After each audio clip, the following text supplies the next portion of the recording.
మొట్టమొదటిసారి చూశారు. అందుకనే లాల్ బహదూర్ శాస్త్రిని చంపేశారు.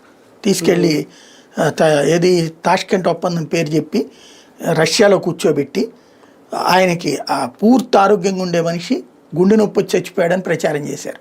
చేతికి మృతదేహాన్ని ఇస్తే ఇండియాలో పోస్ట్ మార్టం కూడా చేయకుండా ఇందిరాగాంధీకి నువ్వే ప్రధానమంత్రి అనేటప్పటికీ పోస్ట్ మార్టం చేయకుండా ఆవిడ వచ్చి అర్జెంటుగా పోస్ట్ తీసేసుకుంది. అంత దారుణం జరిగిందనమాట.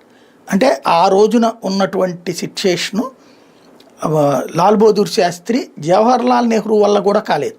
జవహర్లాల్ నెహ్రూ టైంలో చైనా యుద్ధం జరిగినా కూడా ఫెయిల్ అవ్వడం ఒక ఎత్తు. ఒక రకంగా చెప్పాలంటే గాంధీ గారు తీసుకొచ్చి జవహర్లాల్ నెహ్రూని ముందు పెట్టారు కాబట్టి నడిచాడు తప్పించి ఆయన దేశవ్యాప్తం కాంగ్రెస్ ఒక్కటే ఉండటం, కమ్యూనిస్టులు వీళ్ళందరూ బలహీనంగా ఉండటం, రాజకీయంగా ఆ ఆస్పెక్ట్లో వరుసగా గెలుచుకుంటూ వచ్చారు. కానీ నెహ్రూ అన్నటువంటి వ్యక్తి దేశానికి చేసింది ఏం లేదు ఆ ఆస్పెక్ట్లో. ఆయనకి ఇట్లాంటి పిలుపులు ఇచ్చే ప్రజల్ని ఏకం చేసేటంత సీన్ లేదు. అట్లా వాస్తవంగా అయితే ఆ రోజున ఆయన తలుచుకుంటే చేయగలడు, కానీ అంతటి ఆ కమిట్మెంట్ చూపించలే నెహ్రూ. ఎంజాయ్ చేశాడు, అయిపోయింది.